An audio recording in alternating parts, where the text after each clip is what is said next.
Hello दोस्तों, आप सभी का स्वागत है हैप्पी क्लासेस 27/18/35 में। आज हम आपको बता रहे हैं किरचॉफ का नियम कि किरचॉफ का नियम क्या होता है। भौतिक विज्ञान में बड़ा ही महत्वपूर्ण नियम है और इंटरमीडिएट के एग्ज़ाम में प्रत्येक वर्ष आपको ये क्वेश्चन मिलेगा।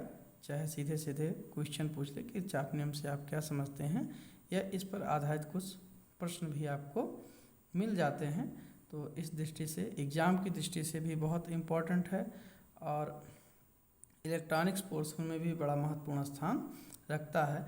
चलिए हम सीधे सीधे किरचॉफ के नियम पे न चल करके थोड़ा सा हम पीछे चलते हैं और हम एक बात कर लेते हैं ओम के नियम पर। यहाँ पे ओम का नियम,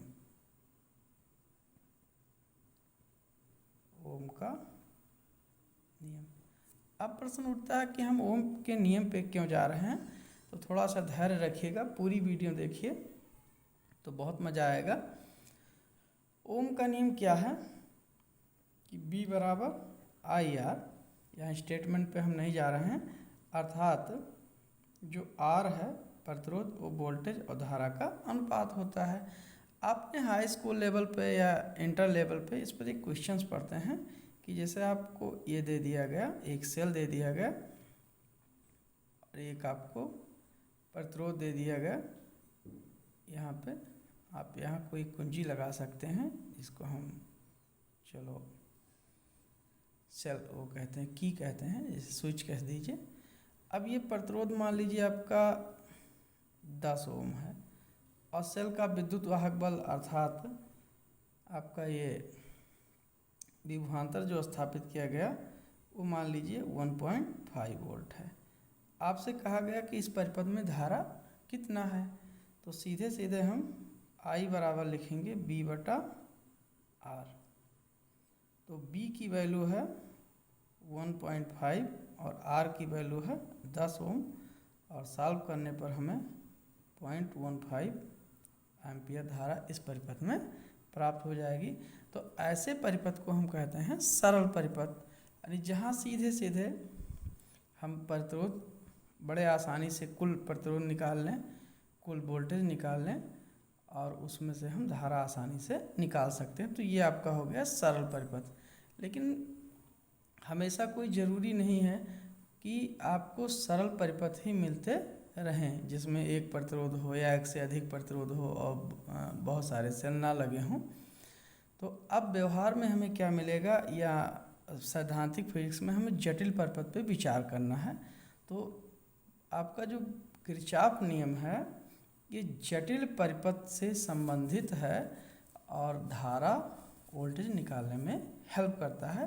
तो इसलिए कहीं ना कहीं इसका लिंक आपको ओम के नियम से लेकर चलना पड़ेगा कि जहाँ पर ओम का नियम हम बहुत आसानी से लागू नहीं कर सकते, वहाँ किरचॉफ के नियम को हम बहुत आसानी से लागू कर सकते हैं। तो बात करते हैं प्रथम नियम की, जिसे हमने संधि का नाम, संधि नियम के नाम से ये जाना जाता है।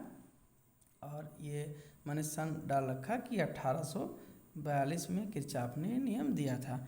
देखते हैं संधि का नियम क्या कहता है। तो इस नियम के अनुसार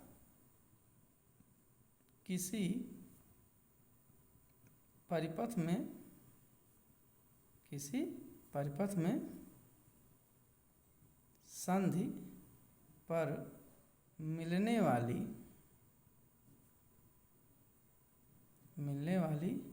सभी धाराओं का बीजगणितीय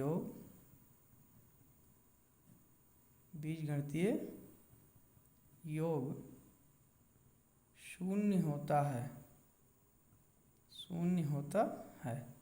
अब यहाँ शब्द बीजगणितीय आया, चलिए एक हम परिपथ बनाते हैं। एक परिपथ का कोई खंड है, इसमें हमने धारा I1 की बात की है, धारा I2, धारा I3, धारा I4, धारा I5। इसमें 5 तार हैं और इस तार को नाम आप 1 दीजिए, 2 दे दीजिए, यहाँ 3, यहाँ 4, यहाँ 5। तो तार एक में ऐसे संधि ओ दे दीजिए। संधि उसे कहते हैं जहाँ तार आके मिलते हैं। तो तार एक में धारा जो बहती है उसका नाम I1 है, दो में जो बहती है उसका नाम I2 है, और यहाँ I3, I4, I5।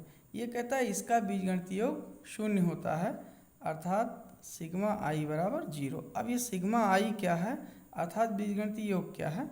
तो इसका बड़ा सरल नियम यह है कि जितनी भी धाराएं हैं उनका योग शून्य होता है, लेकिन कैसे जोड़ना है? बीजगणितीय नियम लगा करके। अब बीजगणितीय नियम क्या है यही समझते हैं। I1 plus I2 plus I3 plus I4 plus I5, इनका योग क्या हो गया? 0। लेकिन ऐसे नहीं हो सकता। नियम क्या है कि आने वाली धारा को हम धनात्मक कहेंगे, अर्थात I1 धारा I2 धारा धन चिन्ह के साथ लिखी जाएगी, अर्थात लिख के जोड़ी जाएगी। लेकिन जो आपकी I3 धारा है, I4 धारा है, I5 धारा है, इसे हम निगेटिव चिन्ह के साथ लिख करके जोड़ेंगे। बस यही इतना सा नियम है। अर्थात सभी धाराओं का योग शून्य होता है, लेकिन जोड़ते समय हम बीजगणितीय नियम लगाते हैं। और बीजगणितीय नियम यह है कि जो धारा संधि से दूर जा रही है उसे निगेटिव चिन्ह के साथ रख करके हम योग करते हैं। तो इसे हम सिंपलीफाई कर लेते हैं। I1 plus I2 plus minus का गुणा I3 minus I4 minus I5 बराबर 0। तो हमें मिल गया I1 प्लस I2, और ये minus I3 minus I4 minus I5 को आप राइट साइड में ले जाइए। तो I3 plus I4 plus I5, तो हमें क्या मिला कि संधि की ओर आने वाली धारा का योग ये किसके बराबर होता है? संधि से दूर जाने वाली धारा का योग।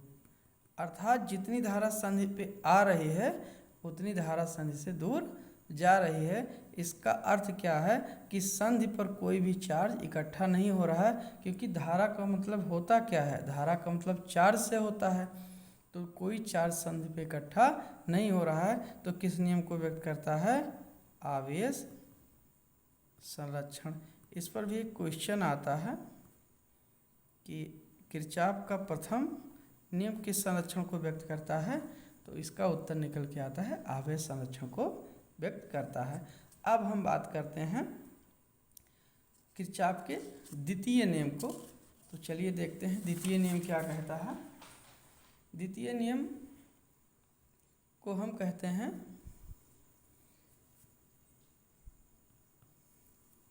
दूसरा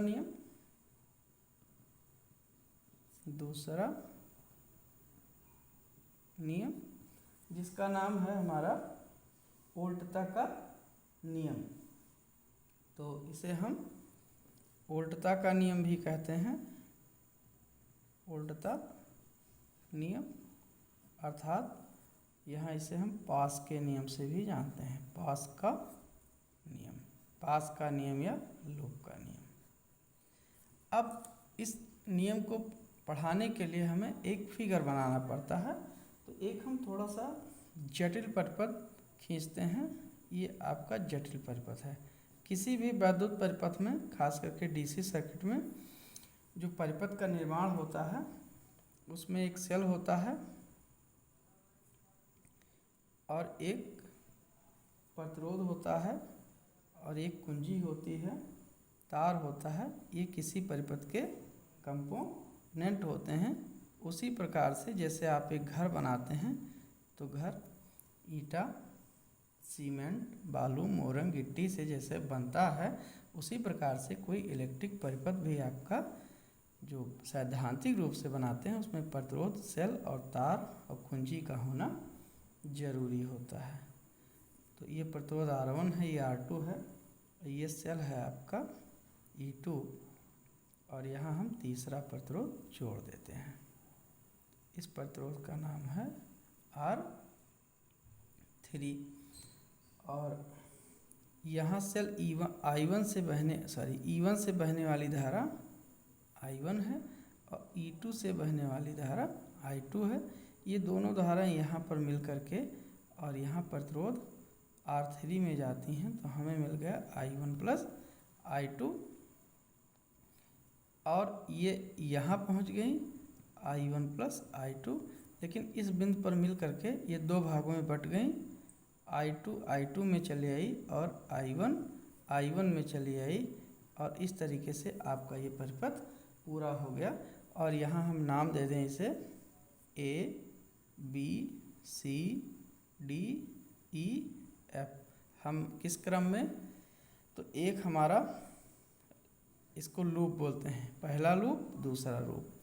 इसमें आप एक ध्यान रखिए, आप अपने हिसाब से रूल फिक्स कर लीजिए कि हमें चलना किधर है, ABEF में चलना है कि ABCDEF में चलना है। तो कैसे भी चलिए, लेकिन जो मेरा रूल है वो है कि हम एंटी क्लॉकवाइज डायरेक्शन में मूवमेंट करना अपना शुरू करते हैं। तो यहाँ हमारा ये परिपथ तैयार हो गया। अब चलने से पहले हम इस नियम को तो बताएं। तो ये नियम क्या कहता है, किसी बंद पास में सभी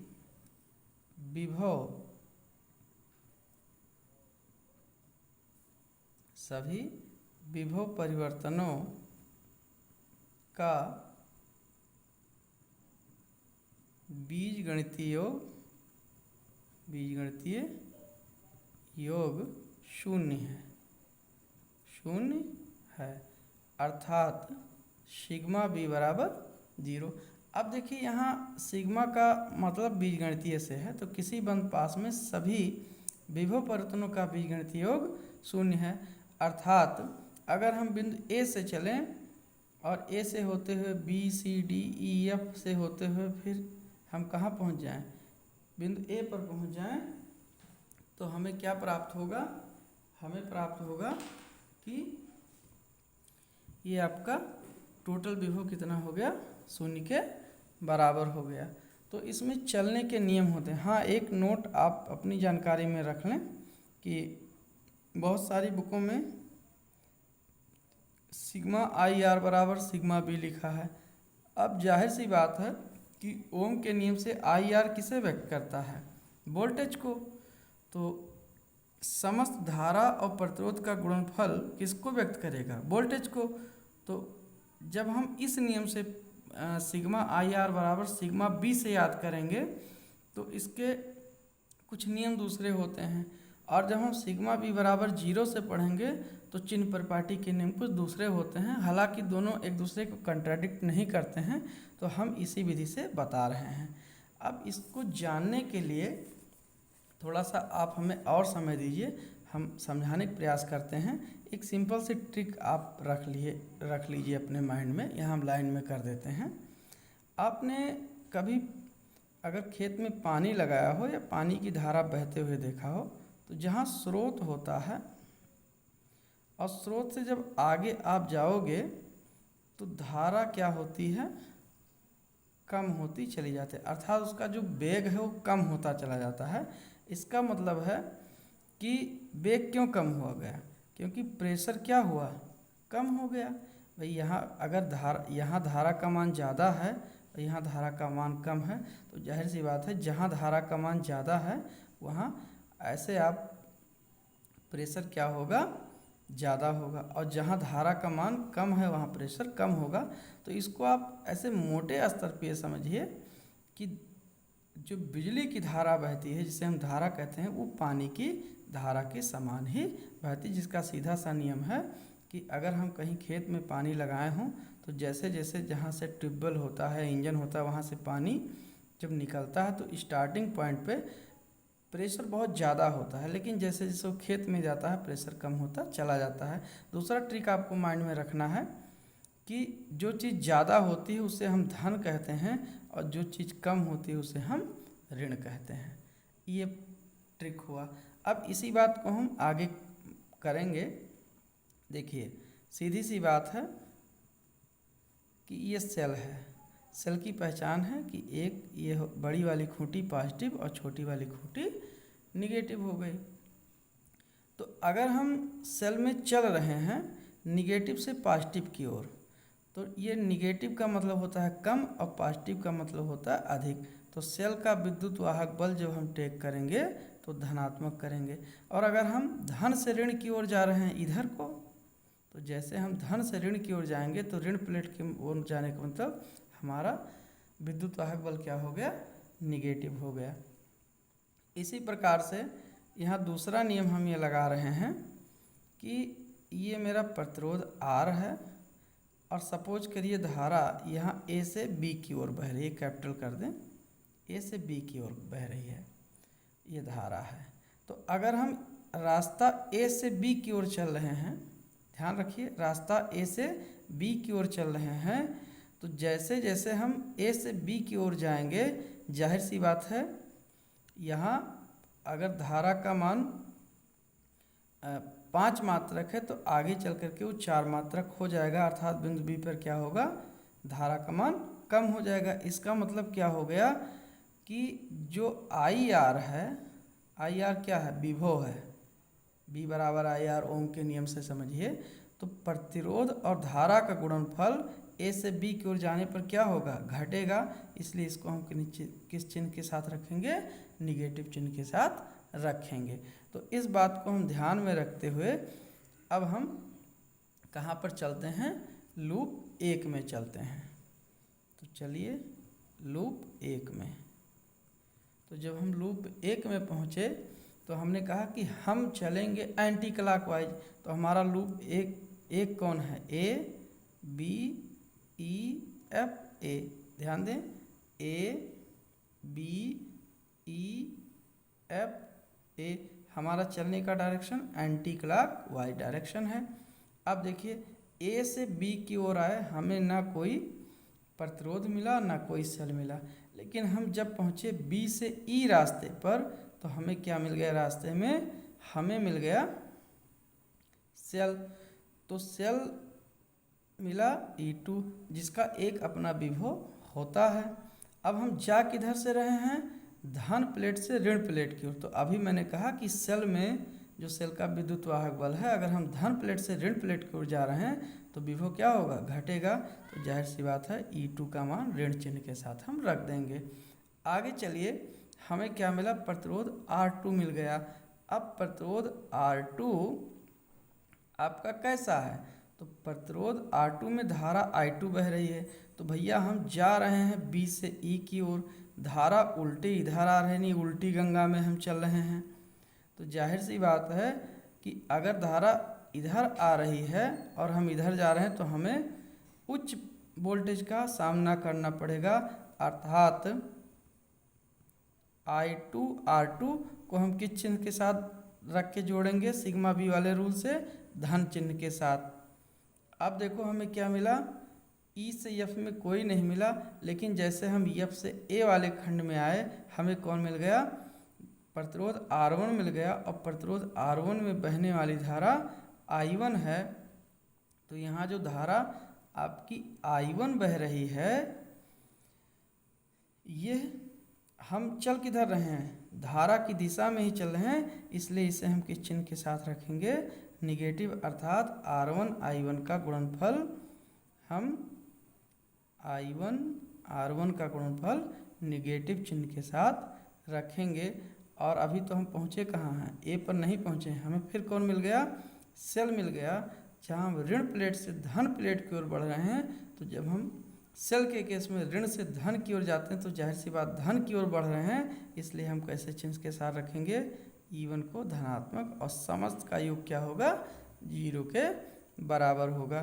तो हमें क्या मिल गया, हमें मिला यहाँ पे I2 R2 minus I1 R1 बराबर हमें मिला E2 माइनस E1। इससे कोई फर्क नहीं पड़ता है, आप ऐसे ही लिखा रहने दो। मेन चीज़ है चिन्ह परिपाटी का नियम समझना, कि जब हम जैसे हम परिपथ में घूमते हैं, हमें अगर सेल मिला तो सेल में अगर हम ऋण प्लेट से धन प्लेट की ओर चल रहे हैं, जैसे यहाँ ऋण प्लेट से धन प्लेट की ओर, तो हम सेल को इसका सेल का विद्युत वाहक बल धन चिन्ह के साथ रखेंगे। और अगर प्रतिरोध और धारा का गुणनफल का मामला आए तो हम जब धारा की दिशा में चलते हैं तो प्रतिरोध और धारा का गुणनफल निगेटिव, और विपरीत दिशा में चलते हैं तो पॉजिटिव। जैसे यहाँ देखिए B से E की ओर हम आए, यहाँ B से E की ओर आए तो हमें R2 I2 का गुणनफल धन चिन्ह के साथ रख दिया। अब बात करते हैं दूसरे लूप में, लूप 2 में। तो हम लूप 2 की पहचान तो कम से कम करें। तो लूप 2 हमारा है B C D E B, देखो B C D E B। तो जब इस लूप में हम चलेंगे तो हमें क्या मिलेगा, इस पर हम देखते हैं।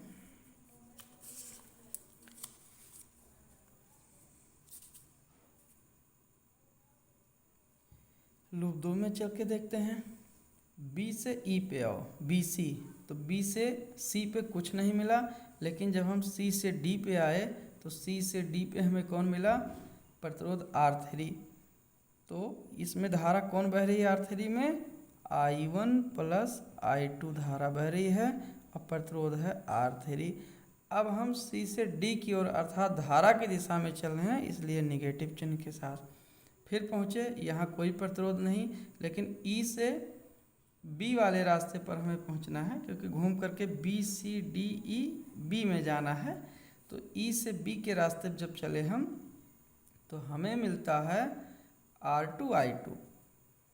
तो यहाँ हम I2 R2 निगेटिव रख रहे हैं, I2 R2 का गुणन। कारण क्या मेरे सामने है, वही कारण है कि यहाँ धारा और प्रतिरोध का गुणनफल निगेटिव होगा। लेकिन जैसे हम पहुँच गए कहाँ पे, हम पहुँच गए सेल E2 पे। तो सेल E2 जो मुझे मिला, ये हम इसमें ऋण प्लेट से धन प्लेट की ओर जा रहे हैं। तो अभी मैंने कहा था कि सेल के केस में जब सेल मिले तो ऋण प्लेट से धन प्लेट की ओर जाने पर आप धन चिन्ह के साथ रखिए, तो आपको मिल गया धन E2 और टोटल कितना होगा 0, सिग्मा भी बराबर 0। तो इस तरीके से हम ये दूसरा परिपथ भी मिल गया। अर्थात अगर हम चाहें तो इसे ऐसे लिख सकते हैं कि I1 plus I2 R3 plus I2 R2 बराबर E2। तो ये रहा, या ऐसे लिख के आप इसे डबल स्टार करके छोड़ दीजिए। तो इस नियम को आप जितने भी किताबों से पढ़ोगे उसके रूल थोड़ा अलग अलग होते हैं, तो ये ध्यान रखिएगा। इसलिए मैंने वीडियो पे काफ़ी समय लिया है, बार बार मैं नियम समझाने का प्रयास कर रहा हूँ। फिर से 2 मिनट और समझ लीजिए, भले ही लेंथ ज़्यादा जा रही वीडियो की। कि जब हम किसी परिपथ में चलते हैं तो हमें 2 चीज़ मिलेगा, या तो प्रतिरोध मिलेगा या तो सेल का विद्युत वाहक बल मिलेगा। अब अगर हम धारा की दिशा में हैं तो प्रतिरोध और धारा का गुणनफल निगेटिव होगा। और अगर हम सेल के विद्युत वाहक बल वाला कंपोनेंट मुझे मिला, अर्थात सेल मिल गया, तो सेल के केस में ऋण प्लेट से धन प्लेट की ओर जाने पर हम विद्युत वाहक बल को धनात्मक चिन्ह के साथ रखते हैं और विपरीत क्रिया में निगेटिव चिन्ह के साथ। ये थोड़ा सा मैंने बीच में समझाया है। हाँ, अगर आपको चिन्ह परिपाटी इसकी समझ में नहीं आएगी तो आप कमेंट में लिखिएगा। इस दूसरे नियम पर हम एक स्पेशल वीडियो अलग से बना देंगे, जिस पर आपको चिन्ह परिपाटी प्लस कुछ न्यूमेरिकल्स भी मिल जाएंगे। अब इतने मेहनत के बाद एक लाइक ज़रूर कर दीजिएगा।